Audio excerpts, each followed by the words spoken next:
jangan pernah hilang. Mudah sekali dia itu menangis melihat nasibnya orang. Bagus, bagus. Kenapa? Begitulah Nabi kita Muhammad SAW. Nabi kita Muhammad SAW itu rahmatnya luar biasa. Bahkan rahmatnya kepada umatnya melebihi daripada rahmat siapapun juga di antara umatnya. Bahkan dari diri kita kepada diri kita.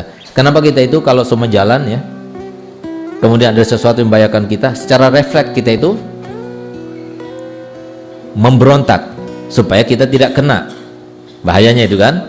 Kenapa? Karena itu sayangnya kita kepada diri kita, yang mungkin tidak akan kita lakukan kepada orang lain. Refleks itu hanya untuk diri kita sendiri, tapi kepada orang lain enggak. Kenapa? Karena sayang kita kepada diri kita itu lebih besar daripada sayang kita kepada orang lain. Nabi Muhammad sayang kepada kita melebihi daripada sayang diri kita kepada diri kita. Kalau Nabi, Rasul, mereka mengatakan nafsi, nafsi, nafsi, nafsi, sendiri, aku juga mikirkan diriku sendiri, karena aku lebih sayang kepada diriku sendiri sebelum aku sayang kepada umatku. Itu maksudnya. Tapi Nabi Muhammad tidak, ummati, ummati. Ucapan terakhir ketika meninggal, ummati, ummati. Ucapan awal ketika dia bangkitkan kembali, ummati, ummati. Itu rahmatnya Nabi Muhammad, luar biasa. Sampai-sampai diumpamakan Nabi Muhammad itu dan para ulama Nabi Muhammad serta syariat yang terus dibawa sampai hari kiamat, masalakum wa masali kamasalis tauqada nara. Perumpamaan kalian dengan perumpamaanku ini, dengan kalian sama seperti orang yang sedang menghidupkan api unggun.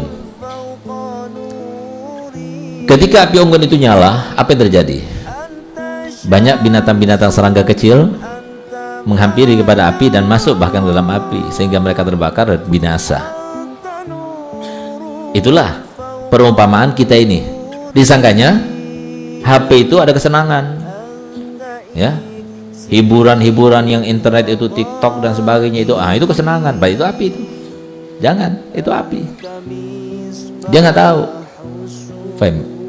Akibatnya itu dia nggak tahu. Dia akan teringat terus, merusak hatinya. Melihat wajahnya saja itu pengaruh kepada dirinya. Nah, itu semuanya tanpa dia sadari. Dia nggak paham. Sama seperti ketika binatang serangga itu masuk ke dalam api unggun yang telah dinyalakan itu. Dia sangkanya ini kesenangan. Masuk ke dalamnya, mati dia. Maka aku, kata Nabi Muhammad, setiap kali serangga itu datang, aku usir. Jangan, jangan, ini api. Jangan, ini api, diusirnya. Fa ana akhizun bihujazikum wa antum tuflituna min yadi. Aku ini berusaha untuk mengambil, menarik bokong kalian supaya jangan teruskan itu api itu, jangan teruskan. Tapi herannya kalian itu berusaha untuk melepaskan diri kalian dari tanganku. Itu kata Nabi Muhammad. Nah, jadi kenapa kita kok merasa seperti ini? Seakan-akan yang namanya kesenangan, kebahagiaan, kegembiraan yang bisa menyebabkan kita tertawa, lepas, ringan dan sebagainya, itu dalam kemaksiatan. Kenapa? Karena kita masih diliputi hawa nafsu.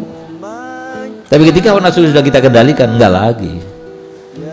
Tapi senangnya apa? Senangnya seperti sekarang ini, asik. Jadi kita itu taklim, pengen lagi taklim. Kalau Allah seumpama kita taklim masa segap sampai subuh, asik deh kayaknya gitu loh. Itu nanti setelah kita itu mengendalikan hawa nafsu seperti itu. Tapi kalau sekarang tidak. Kenapa? Jangankan nunggu nanti, sekarang aja sudah banyak yang ngantuk tuh. Nah itu. Kenapa? Karena kita masih belum mengendalikan hawa nafsu. Aja seperti itu.